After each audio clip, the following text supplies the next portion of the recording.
Hi மக்களே, எல்லாம் எப்படி இருக்கீங்க? Welcome to Jayanthi's vlog. இன்றைக்கி இந்த வீடியோஸில் நம்ம இன்ட்ரெஸ்டிங்கான சில விஷயங்கள்லாம் பார்க்க போகிறோம். இந்த 2 நாள் என் ஃபேமிலியோட எப்படி போச்சுன்னு பார்க்கலாம் வாங்க. சென்னையில் உள்ள இஎம்ஆலுக்கு வந்திருக்கோம்.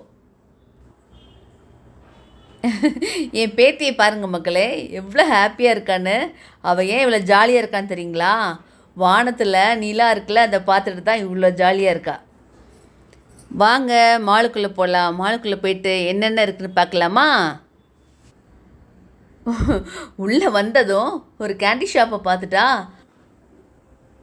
அம்மாச்சி எனக்கு இது வேணும் அது வேணும்னு கிளாப் பண்ணி சந்தோஷமாக போயிட்டு பாட்டிலெலாம் பார்த்தாங்க.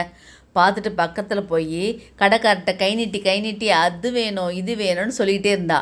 அவரும் சலிக்காமல் ஒவ்வொரு பாட்டிலேருந்து ஒவ்வொரு மிட்டாயாக எடுத்து அந்த பாக்கெட்டில் போட்டார். ஒவ்வொன்றும் பார்த்திங்கன்னா அவ்வளோ டேஸ்ட், கலராக இருந்தாலும் ஒவ்வொரு சாக்லேட்டும் ஒவ்வொரு டேஸ்ட்டாக இருந்துச்சுங்க. நானும் சாப்பிட்டு பார்த்தேன், ரொம்ப சுவையாக இருந்துச்சு. இப்போ பாருங்களேன், அவரே ஒவ்வொன்றா எடுத்து போடுறாரா. என்னடா பேத்தி கேட்ட உடனே சாக்லேட்டாக இந்த பாட்டி வாங்கி கொடுக்குறாங்களேன்னு நினச்சிடாதீங்க. இந்த இவ்வளோ சாக்லேட்டும் அவளுக்கு மட்டுமே இல்லைங்க. ஏன்னா நாங்கள் அவளுக்கு ஸ்வீட் அதிகமாக கொடுக்குறதே கொஞ்சம் கம்மி தான். எங்களை விட எங்கள் மருமகன் பாப்பா கொடுக்கவே கூடாதுன்னு சொல்லிடுவாங்க. பாலில் கூட ஜீனி கலக்காமல் தான் கொடுப்போம்.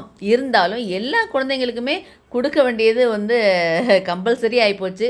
ஏன்னா அவங்க கேட்குறாங்க. அதுக்காக இவளுக்கு 1 2 அப்படி தான் கொடுப்போம் ஒரு நாளைக்கு. அதுவும் சில நாளில் தவிர்க்கப்படும். எல்லா குழந்தைங்களுக்கும் ஸ்வீட் கொடுக்குறது தப்பு தான். இருந்தாலும் இந்த தருணத்தில் அவள் கேட்குறதுனால அவர் ஆசைக்காக நாங்கள் வாங்கி கொடுக்குறோங்க. ஒவ்வொரு டாய்ஸாக பார்த்தோங்க, ரொம்ப நல்லா இருந்துச்சு. குழந்தைங்களுக்கு பிடிச்சதோ இல்லையே, எனக்கு ரொம்ப பிடிச்சிருந்துச்சு. இப்போது நம்ம லைஃப் ஸ்டைலுக்குள்ளே போகிறோம். எதுக்குன்னா என் பொண்ணுக்கு செப்பல் வாங்க. அவளுக்கு செப்பல்னால் ரொம்ப பிடிக்குங்க. எப்போவுமே மாதத்தில் 2 செப்பல் கண்டிப்பாக எடுத்தே ஆகணும். அதுக்காக தான் நாங்கள் உள்ளே போயிட்டுருக்கோம். இப்போ போயிட்டு கலெக்ஷன்லாம் எப்படி இருக்குன்னு பார்க்கலாம். ஆனால் நிறைய ஆஃபர் இருக்குதுன்னு சொன்னாங்க. அதுக்காக தான் நாங்கள் மெயினாக உள்ளே போகிறோங்க. நான் விண்டோ ஷாப்பிங் பண்ணிகிட்டு இருந்தேங்க. என் கையை விட்டு குடுகுடுன்னு ஓடிட்டா அவங்க அம்மாக்கிட்ட. உள்ளே பார்த்தா எதை எடுக்கிறது எதை பார்க்குறதுனே தெரியலங்க. அவ்வளோ கலெக்ஷன் அவ்வளோ நல்லா இருந்துச்சு. நீ பாருங்கள், என்னை நின்று எடுக்க விட்றாளா, ஓடிக்கிட்டே இருக்கா. இருந்தாலும் நாங்கள் இங்கேயும் பார்த்து ஒவ்வொன்றா செலக்ட் பண்ணிகிட்டே வந்தேன். போகிறப்ப எல்லாம் எடுத்துக்கலாம் அப்படின்ட்டு நிறைய செப்பல் போட்டு பார்த்தாங்க. ஆனால் அவளுக்கு பிடிச்சது ஃபைனலாக இந்த செப்பல் தான். வாவ், பார்த்தீங்களா மால் எவ்வளோ அழகாக டெக்கரேஷன் பண்ணி வச்சுருக்காங்கன்னு. இது காதலர் தினத்துக்காக இவ்வளோ அழகாக டெக்கரேஷன் பண்ணி வச்சுருக்காங்கங்க. நான் கொஞ்சம் நேரம் நின்று பார்த்துட்டே இருந்தேன். ரொம்ப அழகாக இருந்துச்சு. பாப்பா கூப்பிட்டு அடுத்து ஷாப்பிங் போகலான்னு சொல்லிட்டு பார்க்கும்போது எதிர்த்தாப்புல என்னோடய ரசிகர்கள் பாய் சொல்லிட்டு பாப்பா கூப்பிட்டு அப்படி நடந்து போயிட்டுருந்தேன். பசி வேறு வந்துருச்சுங்க. கிரில் சிக்கன் வாங்கி சாப்பிட்டோம். சுமாராக தான் இருந்துச்சு. சாப்பிட்டு கிளம்பிட்டோம். அடுத்த நாள் காலையில் என் பேத்திக்கு ஸ்போர்ட்ஸ் டே. அவளுக்கு தேவையான ஸ்நாக்ஸ் எல்லாம் எடுத்து வச்சுட்டு இருந்தாங்க. ஏன்னா மத்தியானம் வரைக்கும் அங்கேயே இருக்குன்னு சொல்லிட்டாங்க. அதனால் குழந்தைக்கு தேவையான எல்லா ஸ்நாக்ஸும் எடுத்து ஒரு பேக்கில் வச்சிட்டோம். இது அவளுக்கு ஆரஞ்சு ஜூஸ். ஸ்கூலுக்கு வந்துட்டு பார்த்திங்கன்னா எல்லா குழந்தைங்களும் அழகழகாக நிற்கிறாங்க. அதில் என் பேத்தி பாருங்கள், ஃபஸ்ட்டு நிற்கிறாளா, அவள் தான் என்னோடய பேத்தி. அவள் எங்களையே பார்த்துக்கிட்டு இருக்கா. நாங்களும் அவளை பார்த்துட்ருக்கோம். எங்களை பார்த்தோன்னே கிளப் பண்ணிவிட்டு பாய் சொல்கிறா. ரொம்ப ஹாப்பி எங்களெல்லாம் பார்த்த உடனே. ப்ளே குரூப் படிக்கிறாங்க. அவள் கிளாஸுக்காக அவள் தான் போர்டு தூக்கிட்டு வர பாருங்கள், எவ்வளோ அழகாக இருக்குன்னு. க்யூட்டாக இருக்கா. எனக்கு அந்த பார்த்துக்கிட்டே இருக்கணும் போல் இருந்துச்சுங்க. அன்றைக்கி ஆஃப் டே போனதே தெரியல. அப்படியே ரசிச்சுக்கிட்டே இருந்தோம். அடுத்து பார்த்தீங்கன்னா பட்டர்ஃப்ளை ரேஸ். அதில் அவள் தான் ஃபஸ்ட்டு வந்தா.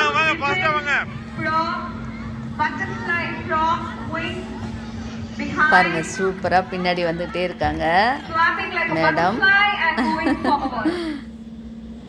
நெக்ஸ்ட்டு இன்னொரு ஆக்டிவிட்டி வச்சாங்க. அதுலேயும் அவள் விளாண்டுட்டு வந்தா. அதையும் நாங்கள் பார்த்து ரசித்தோங்க.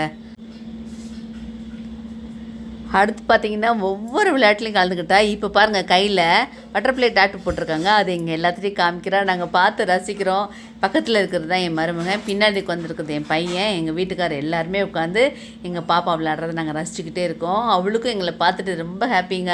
மற்றபடி அந்த அன்றைக்கி பார்த்திங்கன்னா அவளுக்கு என்ன சொல்கிறதே தெரியல. எங்களை ஓடி வந்து ஒவ்வொரு விளையாட்டு முடிச்சுட்டு கட்டி கட்டி பிடிச்சி முத்தம் கொஞ்சிட்டே போனால். பிள்ளைங்க பாருங்கள் எல்லா விளையாட்டுலேயும் கலந்துருக்காங்க. இவளுக்கும் எல்லா விளையாட்டையும் பார்த்துட்டு சந்தோஷம். திடீர்னு பேரண்ட்ஸ் எல்லாம் கயிறு இழுக்கிற போட்டிக்கு வாங்கன்னு கூப்பிட்டாங்க. என்ன செய்கிறதுன்னு தெரியல. நான் மட்டும் போய் நின்றுட்டேங்க. என் பொண்ணு வரமாட்டேன்ட்டா, ஏன்னா அவள் தான் கேமரா எடுக்கிறான். பார்த்தீங்களா, என் பேத்தியும் நானும் போய் பக்கத்தில் நிற்கிறோம். அந்த சைடு ஃபுல்லாக பாய்ஸ், இந்த சைடு ஃபுல்லாக கேர்ள்ஸ். ஆனால் கேர்ள்ஸ் தாங்க ஜெயித்தாங்க. இந்த விளையாட்டுக்கான சர்டிஃபிகேட்டும் மெடலை என் பேத்தி வாங்கிட்டாங்க. அந்த தருணத்தை எங்களால் மறக்கவே முடியாது. எனக்கு தாங்க ரொம்ப ரொம்ப சந்தோஷமாக இருந்துச்சு. இந்த நாள் இனிதே நிறைவேறிச்சுங்க. அடுத்த நாள் பார்த்தீங்கன்னா என்னை வந்து நைஸ் பண்ணி அம்மாச்சி என்னை வந்து ப்ளே ஏரியா கூப்பிட்டு போறியான்னு அவளே கேட்பா. அவள் எப்படி கேட்குறானுங்கிறத பாருங்களேன். எங்கே போனோம்?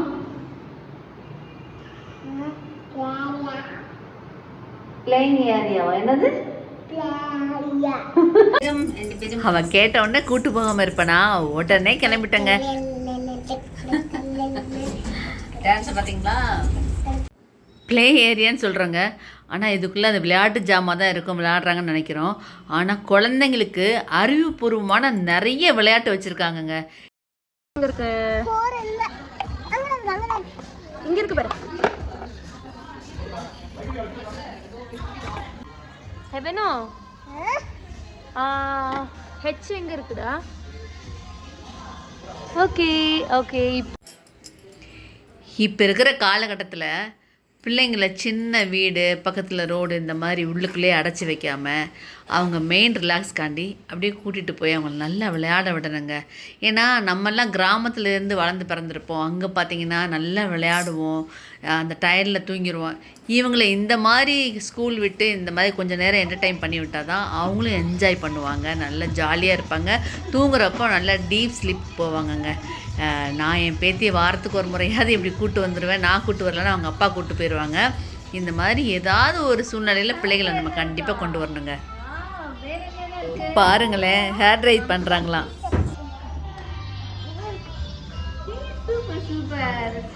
Very good.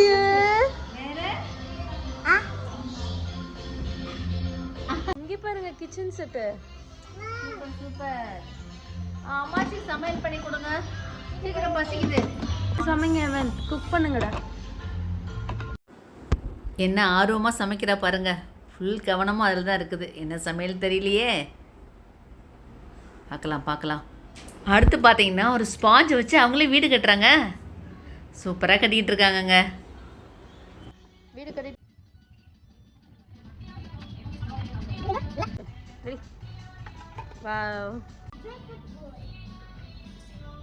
சூப்பர்டா. ரெடி. ஹெவனை காணோம்.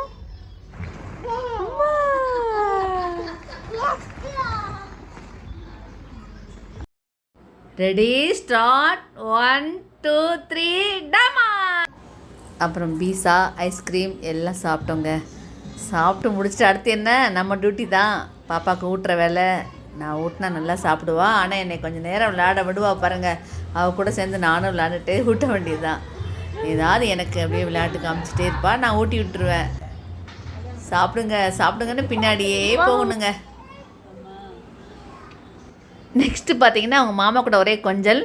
என் பையனுக்கு அந்த ப்ளே ஏரியாலே மோதிரம் வைத்தாங்க. போய் பார்க்கலான்னு போய் பார்த்தீங்கன்னா ஃபுல்லாக கேர்ள்ஸ் ஸ்கூலாகவே இருந்துச்சு. செலக்ட் பண்ணுவோம், ஏதாவது ஒன்று பிடிக்குதான்னு கேட்டேன். போங்கம்மா அதெல்லாம் வந்து பொம்பளை பிள்ளைங்க போடுறது அப்படின்னு சொல்லிட்டார் அவர். உடனே நானே பார்த்துட்டு சரி நெக்ஸ்ட்டு வேறு கடையில் போய் பார்க்கலாம் நாங்கள் கிளம்பிட்டோங்க. பாய் மக்களே, இன்னொரு வீடியோவில் உங்களை சந்திக்கிறேன். பாய்.